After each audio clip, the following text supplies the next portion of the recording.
Bismillahirrahmanirrahim. Assalamualaikum warahmatullahi wabarakatuh. Selamat pagi.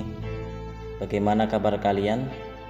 Semoga tetap dalam keadaan sehat, kuat, dan perkasa sekalipun dalam wabah COVID-19 ini. Mohon teman-teman untuk selalu menjaga kondisi badan, baik itu fisik maupun mental. Jangan sampai kegiatan sekolah yang online ini mengalihkan dunia kalian dari dunia nyata ke dunia maya nestapa, hingga kalian lupa makan, lupa minum, lupa diri, atau mungkin lupa hari. Semoga saja tidak ya, amin. Ya, pada kesempatan hari ini kita akan melanjutkan materi pembelajaran tentang perkembangan peradaban ilmu pengetahuan masa Abbasiyah. Ya, berikut adalah topik hari ini, dimulai dari proses lahirnya Bani Abbasiyah, fase-fase pemerintahan Bani Abbasiyah, khalifah-khalifah Abbasiyah yang terkenal, dan perkembangan peradaban ilmu pengetahuan masa Abbasiyah. Materi pertama adalah proses lahirnya Bani Abbasiyah. Jadi Bani Abbasiyah itu lahir pada tahun 750 Masehi, yang mana ada peranan besar dari keturunan Hashim yang bernama Abu Abbas. Jadi nama Abbasiyah yang dipakai ini diambil dari nama bapak pendiri Abbasiyah, yaitu Abbas bin Abdul Muthalib, yang kita kenal sebagai paman Nabi Muhammad SAW. Proses lahirnya Bani Abbasiyah ini dimulai dari kemenangan Abu Abbas As-Saffah, khalifah pertama dari Bani Abbasiyah, dalam sebuah perang terbuka atau Al-Zab melawan khalifah Bani Umayyah yang terakhir, yaitu Marwan bin Muhammad. Berdirinya Bani Abbasiyah pada tahun 750 ini berarti secara formal semua wilayah kekuasaan Islam berada di bawah pemerintahan Abbasiyah, termasuk semua bekas wilayah Bani Umayyah kecuali wilayah Bani Umayyah yang ada di Andalusia. Proses pengembangan peradaban yang dibangun oleh Bani Abbasiyah begitu cepat membawa perubahan besar bagi perkembangan peradaban ilmu pengetahuan selanjutnya. Sejarah Bani Abbasiyah itu berdiri selama 505 tahun diperintah oleh 37 khalifah. Mereka itu mampu menciptakan peradaban yang menjadi kiblat dunia pada saat itu, peradaban yang dikenang sepanjang masa. Pada waktu itu suasana belajar kondusif, fasilitas belajar disediakan pemerintah dengan lengkap, motivasi belajar menjadi penyebab gairahnya masyarakat untuk belajar. Selanjutnya ada fase-fase pemerintahan Bani Abbasiyah. Pemerintahan Bani Abbasiyah yang berlangsung selama 505 tahun tadi dibagi menjadi 5 fase. Fase pertama berlangsung dari tahun 750 sampai 847 Masehi.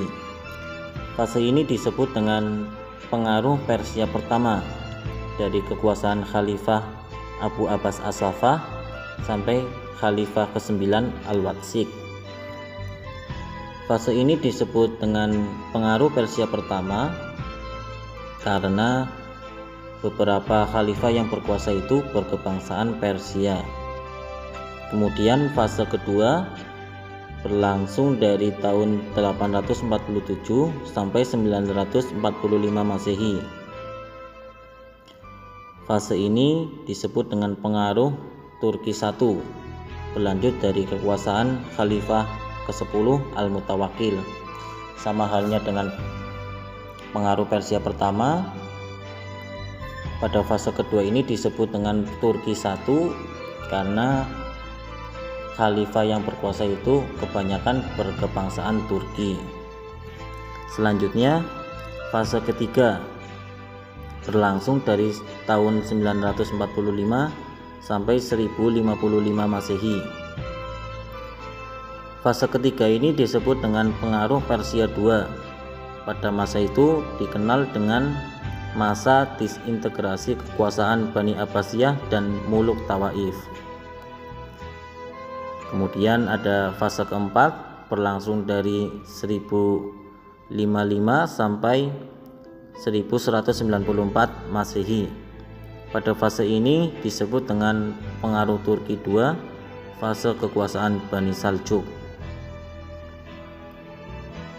Kemudian fase terakhir, fase kelima berlangsung dari 1194 sampai 1258 Masehi. Fase ini dikenal dalam sejarah perkembangan Islam sebagai fase lemah sampai hancurnya Bani Abbasiyah. Jadi setelah terjadi disintegrasi dan perang salib dalam wilayah Islam, maka kekuasaan Islam Abbasiyah di Baghdad maupun kekuasaan Umayyah II di Andalusia semakin menurun.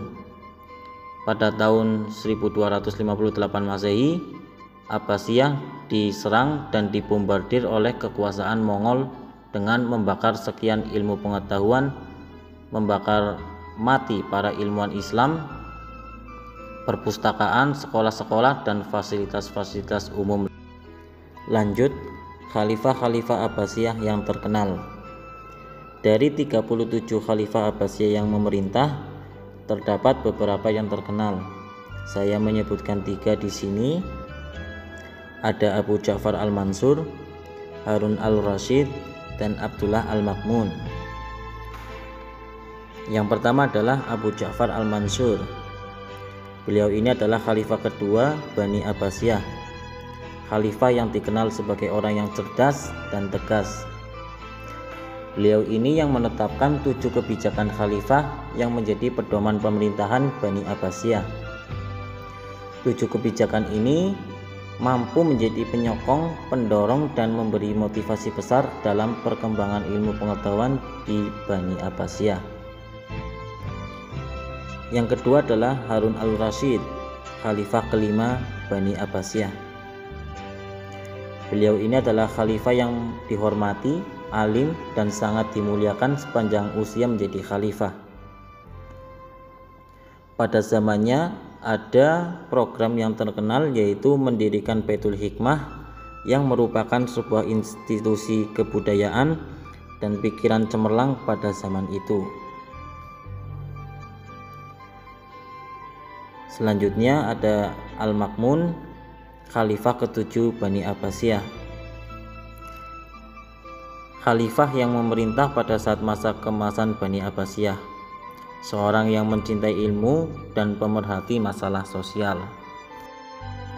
Next, perkembangan peradaban ilmu pengetahuan pada masa Abbasiyah. Bani Abbasiyah dalam sejarah dikenal sebagai daulah yang mampu menciptakan peradaban yang begitu pesat dan berkualitas. Orang-orang yang belajar dan mengajar di sana sama-sama difasilitasi oleh pemerintah. Mereka dibangunkan tempat-tempat istirahat, perpustakaan, bahkan juga dibayar oleh pemerintah. Suasana keilmuan macam inilah yang menyebabkan ilmu tumbuh dan berkembang dengan cepat. Materi terakhir adalah bentuk peradaban ilmu pengetahuan dan tokohnya yang terkenal. Berbagai bidang ilmu pengetahuan yang ada pada masa dinasti Abbasiyah, diantaranya adalah yang pertama itu filsafat, dengan tokohnya yang terkenal adalah Imam Al-Ghazali. Selanjutnya ada kedokteran dengan tokohnya yaitu Jabir bin Hayyan. Beliau ini adalah bapak ilmu kimia. Selanjutnya ada matematika dengan tokohnya yaitu Al-Khawarizmi. Beliau ini adalah penemu aljabar dan penemu angka nol juga. Dan terakhir ada bahasa dan sastra dengan tokohnya yang terkenal yaitu Abu Nawas. Sekian yang dapat kami sampaikan, kurang lebihnya mohon maaf. Semoga bermanfaat bagi kita semuanya. Marilah kita tutup pembelajaran pada hari ini dengan bacaan hamdalah bersama-sama. Alhamdulillahirabbil alamin. Sekian, terima kasih. Assalamualaikum warahmatullahi wabarakatuh.